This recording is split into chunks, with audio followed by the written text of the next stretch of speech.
बिस्मिल्लाहिर्रहमानिर्रहीम। अस्सलाम वालेकुम नाजरीन, आप देख रहे हैं हमारा YouTube channel how to learn और मैं हूं आपका होस्ट दोस्त एडवोकेट गुलाम मुर्तज़ा काजी।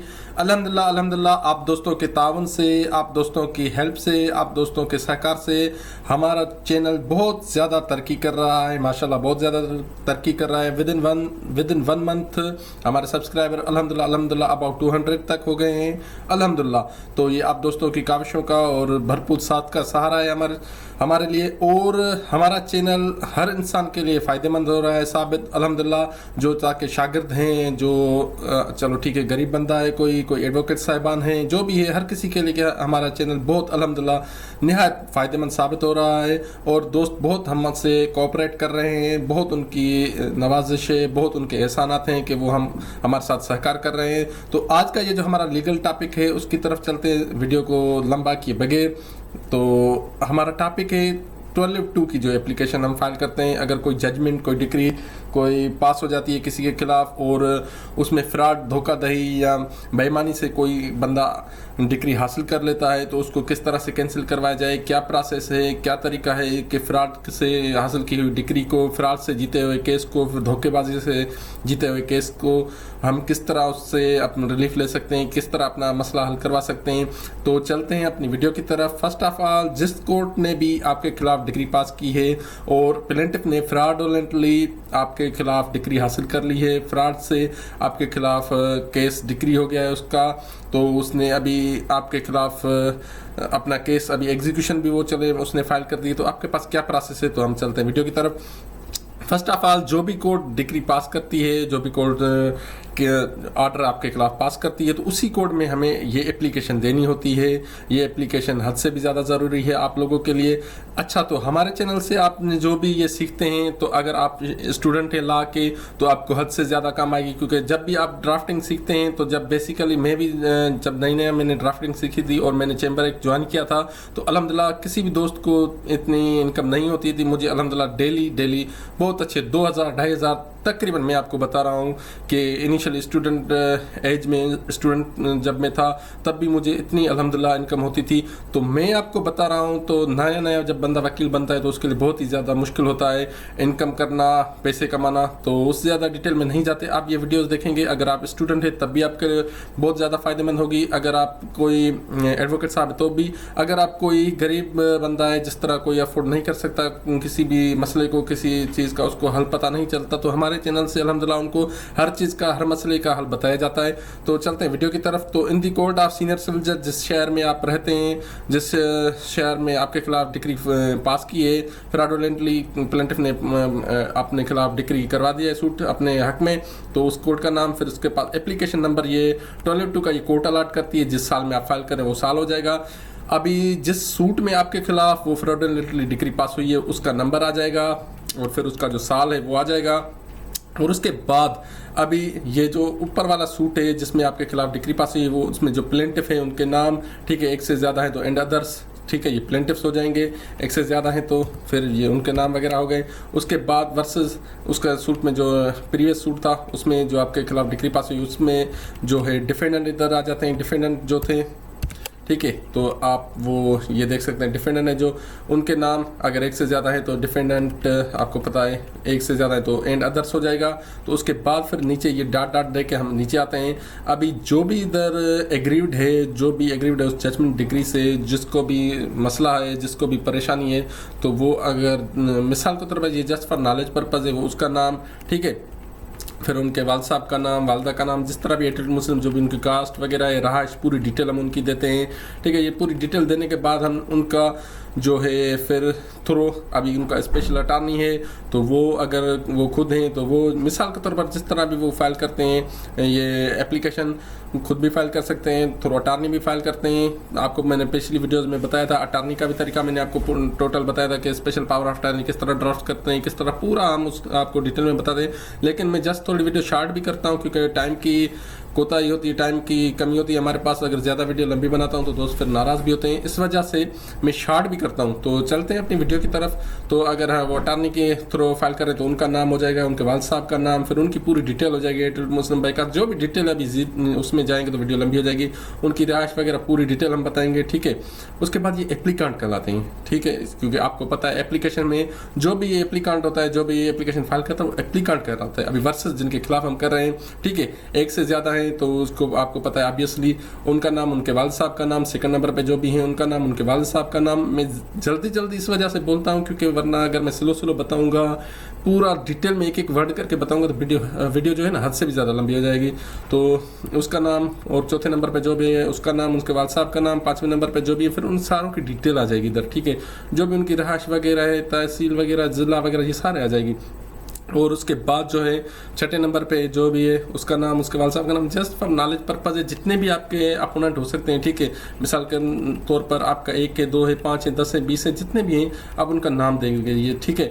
उसके बाद इसमें जो ज़्यादा से ज़्यादा याद रखने वाली बातें होती हैं, ज़्यादा से ज़्यादा ज़हनशीन करने वाली बातें क्या होती हैं, आपको पता होना चाहिए कि जो ऑफिशियल रिस्पोंडेंट अपोनेंट होते हैं हमारे, उनको हमें याद करना होता है। ऑफिशियल जो होते हैं उनका अगर आप नोटिस सर्व करवाएंगे, उनको आप ये समन सर्व होंगे तो ही उनको पता चलेगा। तो इस वजह से कि जो डिक्री पास हुई है उसके खिलाफ कोई गया है, ठीक है, तो इस वजह से उनका नाम आ जाएगा, ठीक है। हमने इसमें जस्ट बताया है कि मुख्तियार का रेवेन्यू, क्योंकि ये ज़मीन का मसला है, उनका नाम, उनका जो है फिर जिस शहर के हैं, तहसील के हैं, जिस तरह भी है, उनका तपेदार है, जो भी देह का तपेदार है उनका, और सब रजिस्ट्रार है जो आपकी तहसील का, ठीक है, उसका नाम, उसकी जो होगा तहसील का नाम आ जाएगा मिसाल के तौर पर जो भी हो, ठीक है। उसके बाद गवर्नमेंट को हम सर्व करते हैं, ठीक है, तो थोड़ा डिप्टी कमिश्नर आपको पता है ऑब्वियसली हम सर्व करते हैं।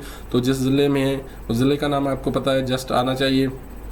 तो उसके बाद जो प्राइवेट अपोनेंट्स है उनका नाम आ गया, ठीक है, तो उनकी पूरी डिटेल आ जाएगी, ये अपोनेंट्स कहलाते हैं। अभी ये जो एप्लीकेशन है ये अंडर सेक्शन 22 CPC ज़ाब्ता दीवानी, ठीक है, सिविल प्रोसीजर कोड के हिसाब से हम फाइल करते हैं, उसका ये सेक्शन से डील करता है।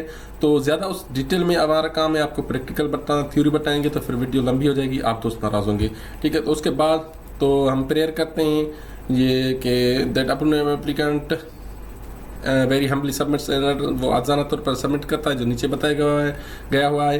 तो प्रेयर जो है हमारी, दैट प्रेयर टू दिस, इस केस फाइल एप्लीकेशन फाइल करने से पहले हमने कोई भी इस तरह की एप्लीकेशन फाइल नहीं की। Before this honourable court for the same subject matter, इस तरह का जस्ट मैं आपको बताऊं, डिटेल में नहीं बता रहा, शॉर्ट बता रहा हूं कि हमने इस तरह की कोई भी एप्लीकेशन फाइल नहीं की एप्लीकेंट ने इस सब्जेक्ट मैटर के खिलाफ और इसी कोड वगैरह में। तो ये बता रहे हैं हम, पैराग्राफ नंबर 2 पे आ जाएगा, that subject matter instant application lying with the, जो सब्जेक्ट मैटर है वो इस कोर्ट हजूर की जो जुरिस्डिक्शन है उसमें लाइंग है, उसमें आता है, उसमें है। तो इस वजह से subject matter of the instant application, जो इंस्टेंट एप्लीकेशन है ये एप्लीकेशन, इसका जो भी सब्जेक्ट मैटर है, जो भी मसला है उसका वो है इस कोर्ट हजूर की जुरिस्डिक्शन में, टेरिटोरियल जुरिस्डिक्शन में आता है। उसके बाद पैराग्राफ नंबर 3 पे हम आएंगे, हम बता रहे हैं कोर्ट हजूर को कि दैट अपना नंबर 1 है फाइल्ड, जो भी हैं उन्होंने सिविल सूट फाइल किया था before this honourable court for the specific performance of contract की परफॉर्मेंस के लिए और परमानेंट इंजेक्शन के लिए। सो उसमें फैसला भी हुआ था, सो कॉल्ड फैसला between the opponents number 1 and 2, 3 to 5। हमारा अपना एक जस्ट फॉर आपको नॉलेज पर्पस बताने का मकसद कि हमारे अपने फैक्ट्स होते हैं, आपके अपने फैक्ट्स होंगे, वो हम लिखेंगे, ठीक है। तो उसमें हमने बताया ये फलान नंबर दे में ये हुआ था, उनका आपस में पेचअप वगैरह का ये हमने डिटेल बताई हुई, ठीक है। उसके बाद हमने बताया that after admission of the वसूल, जब ऊपर वाला केस एडमिट हो गया तो कंटेस्टेंट डिफेंडेंट अपीयर, जो डिफेंडेंट थे वो अपीयर हुए और उन्होंने अपनी रिटन स्टेटमेंट्स वगैरह भी फाइल की बिफोर दिस ऑनरेबल कोर्ट। तो उसके बाद फिर क्या हुआ कि जो फलान डेट है तो उसके बाद उन्होंने जजमेंट एंड डिक्री, फलान डेट पे जजमेंट डिक्री पास हुई which is on the record of the honourable court, जो इस कोर्ट हजूर के रिकॉर्ड पर मौजूद है in the shape of RMP, तो RPs के शेप में मौजूद है। ठीक है। तो उसके बाद पैराग्राफ नंबर 5 पे आ जाता है दैट सब्सिक्वेंट दैट, उसके बाद क्या हुआ कि जब ये आपको पता है जजमेंट और डिक्री आ जाती है, उसके बाद जनरली आपको ऑब्वियसली और पता है कि एग्जीक्यूशन फाइल करता है जो भी बंदा उसमें, हर बंदा जिसको चाहिए होता है रिलीफ, तो वो एग्जीक्यूशन जिनके हक में आई डिक्री तो वो उन्होंने एग्जीक्यूशन फाइल किए। तो उसके बाद उन्होंने कोर्ट हजूर ने अलो भी कर दी है। तो कोर्ट हजूर आपको पता है जनरली जो डिक्री पास करती है तो ऑब्वियसली वो एग्जीक्यूशन को भी अलो ही करती हैं। तो उसका प्रोसेस होता है जस्ट, लेकिन आपको जस्ट शॉर्ट में बताता चलूँ। तो उसके बाद since then process is being issued by this honourable court, तो प्रोसेस इशू हुआ है दिस ऑनरेबल कोर्ट डिक्री की सेटिस्फिकेशन के लिए। तो उसकी भी डेट हमने बता दी है फला डेट पे, ठीक है। दैट अब 1 वीक पे, एक हफ्ता पहले हमें पता चला है जब हम एप्लीकेशन फाइल कर रहे थे रिगार्डिंग दिस मैटर के जो है एक्सचेंज जो जमीन हुई थी shown by the contested defendant ने जो बताई थी, तो उसके हिसाब से एक बात थी, अभी दूसरी बात है। तो ये फ्रॉड हुआ है, ये दो कंसिडरेशन ऑफ द ग्राउंड्स, जो ग्राउंड्स हम नीचे बता रहे हैं अभी ये मेन फैक्ट्स होता है, ये मेन हकीकत होती है जो हमें कोर्ट हजूर को बतानी होती है कि ये दिखाई एक बात गई है, की दूसरी बात गई है, बताई एक बात गई है और की दूसरी बात गई है, ये ग्राउंड्स लाजमी होते हैं। उसके बाद ग्राउंड्स पे आते हैं that matter of fact is that plaintiff अपना नंबर 1 मैंने उन्होंने प्लेंटिफ जो था और जो अभी इस एप्लीकेशन में आपको ऑब्वियसली पता होगा अपोनेंट है, तो उसने एक मैनेज किया क्या फॉल्स रेवेन्यू रिकॉर्ड उसने मैनेज किया। आपको पता है कि जनरली पाकिस्तान में बहुत सारे मसले इस तरह के होते हैं क्योंकि हमारे पास ऑनलाइन सिस्टम बहुत कम है, तो जनरली दे दिला के में मिला के कुछ ना कुछ हो जाता है। तो उसने हिरार्की जो थी उनके साथ मिल मिला के उन्होंने जस्ट फॉर नॉलेज पर्पज़ हमारा आपको बताने का मकसद कि उन्होंने फौती खता जो वो चेंज कर दिया, उनमें किसी का नाम दिया किसी का नहीं दिया, ठीक है। तो ये उन्होंने कर दिया कि मसला भाई फेरफार कर दी। उसके खिलाफ जो एग्रीड पार्टी थी ऑब्वियसली हम थे मिसाल के तौर पर, तो and her which was applicant getting knowledge, जब एप्लीकेंट को नॉलेज हुई तो उन्होंने रेवेन्यू फॉर्म पे जो रेवेन्यू फार्म होता है उधर उन्होंने अपील फाइल की।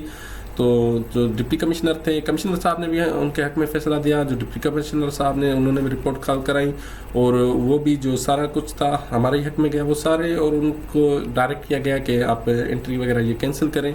ये सारी अब डिटेल में मैं बताऊंगा, वीडियो लंबी हो जाएगी। ये हमने अपने फैक्ट्स बताए। उसके बाद जो होता है प्लेंटिफ और डिग्री होल्डर्स चैलेंज वो ऑर्डर डिप्टी कमिश्नर, उन्होंने डिप्टी कमिश्नर का भी ऑर्डर चैलेंज किया before the court of commissioner साहब के पास, और वो भी डिसमिस हो गया, वो भी हमारे हक में गया। और उसकी भी हम बता रहे हैं कि हमने कापियाँ वगैरह अगर कोर्ट हजूर कहेगी तो हम प्रोड्यूस करेंगे, ठीक है। That bare reading of the above record, जो ऊपर वाला रिकॉर्ड है इसको बेयर कहते हैं, खुला।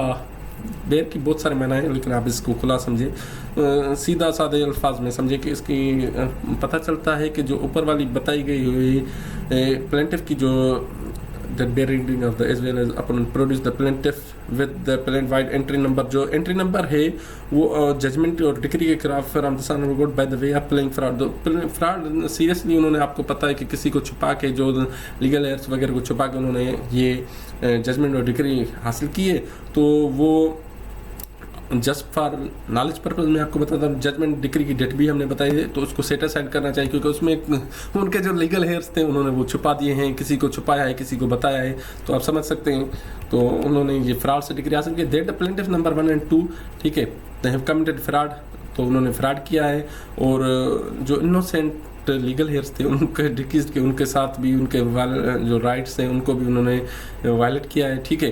तो involve in the present matter, तो इन्वॉल्व रहे, उनके राइट भी इन्वॉल्व रहे इन प्रेजेंट मैटर में। देयरफॉर जजमेंट एंड डिक्री जो है liable to be set aside, उसको सेट असाइड होना चाहिए क्योंकि आपको पता है ऑब्वियसली ये फ्रॉड से जीता जागता जिंदा बंदों को उन्होंने मुर्दा करके छुपा के ये वो करके फ्रॉड करके डिक्री हासिल किए। तो हम कह रहे हैं इसको सेट असाइड करना चाहिए। That further grounds will be advance at the time of final submission. जो दूसरे ग्राउंड्स भी हमारे पास अल्हम्दुलिल्लाह हैं वो जब कोर्ट हजूर कहेगी तो हम कोर्ट हजूर की परमिशन के बाद कोर्ट हजूर को बताएंगे। फिर एडवोकेट साहब के सिग्नेचर आ जाते हैं इधर, फिर जो स्पेशल अटॉर्नी उनके सिग्नेचर आता है। वेरिफिकेशन आपको पता है सिविल नेचर का मैटर है तो ऑब्वियसली वेरिफिकेशन लगेगी, अगर ये क्रिमिनल नेचर का मैटर होता तो इस पर आपको पता है एफिडेविट लगता। ये फिर वो पूरी डिटेल आ जाएगी जो हमारा एप्लीकेंट है उसकी, उसका नाम, उसके वालिद साहब का नाम, एड्रेस, मुस्लिम बाई कास्ट, जो भी उनकी कास्ट वगैरह है, राश वगैरह है, दे, ठीक है, पूरी डिटेल आ जाती है इसमें। जस्ट मैं बताऊंगा तो वीडियो लंबी हो जाएगी। तो फिर पूरी वीडियो बताने के बाद हम कह रहे हैं जो भी पर बताया गया है वो हकीकत है, सच है, सही है, मेरी नॉलेज और अकल के मुताबिक आपको ये पता है, जस्ट फॉर ये सेनानिम कसमनामे का वेरिफिकेशन, ठीक है। तो उसके बाद फिर IT से 50 रुपये लेके वो आपको पता है कि इसकी IT होती है, IT ब्रांच से वेरिफिकेशन होती है, उधर वकील साहब के सिग्नेचर होते हैं, उधर डिपोनेंट साहब के सिग्नेचर होते हैं। तो ये फिर डॉक्यूमेंट्स हम जिन पे रिलाई कर रहे हैं, जो फाइल कर रहे हैं, हमने जो भी आर्डर हमारे हक में आया था वो हम इधर दे रहे हैं, जो भी आ गए थे हमारे हक में। दूसरे नंबर पे जो एंट्री है, जो उसमें फ्रॉड किया गया है वगैरह, वो हर चीज़ हम बता रहे हैं, ठीक है। जो भी हमारे पास कागज होते हैं वो हमें देने होते हैं, स्पेशल पावर ऑफ टर्निंग की, ठीक है, कापी हम वो दे रहे हैं। तो उसके बाद जो है डॉक्यूमेंट्स रिलाई हम उन्हीं पे ही कर रहे हैं जो हमने अब ऑब्वियसली बताया ऊपर है। जो और कोई भी इस तरह का डॉक्यूमेंट अगर हमें मिला तो वो भी हम कोर्ट हजूर में पेश करेंगे। पार्टीज जो हैं उनकी एड्रेस जो है मेमो में बताई गई है वही एड्रेस है, एप्लीकेशन के मेमो में ड्राफ्ट की गई है मेरे चैम्बर में, जो इंस्ट्रक्शन दी हैं मार्फत मिली है मुझे मेरे क्लाइंट की। तो एप्लीकेंट की ये डेट वगैरह आ जाती है, एडवोकेट साहब के सिग्नेचर आ जाते हैं। ये जस्ट फॉर नॉलेज पर्पज़ में आपको बताता चलूँ, ये एप्लीकेशन हद से भी ज़्यादा अहम है हर इंसान के लिए। आप इसको लाजमी देखें, समझें और हमारे चैनल को सब्सक्राइब लाजमी करें और बेल आइकन को दबाएं ताकि जो भी हम फ्यूचर में लेटेस्ट वीडियो अपलोड करेंगे उसका नोटिफिकेशन आपको टाइमली मिल जाए। तो इससे फ़ायदा ये होगा, आपका कुछ नहीं जाएगा, हमारा भी इतना फ़ायदा नहीं है जितना आपका फ़ायदा है। क्यों कि हम आपको ये फ्री में नॉलेज दे रहे हैं, फ्री में ये जस्ट आप सीख लेंगे तो आपके लिए हद से भी ज़्यादा फ़ायदेमंद साबित होगी। तो मज़ीद वीडियोज़ को देखने के लिए हमारे चैनल को सब्सक्राइब करें। ज़्यादा आपका सर नहीं खाते। Thank you. अल्लाह हाफिज़।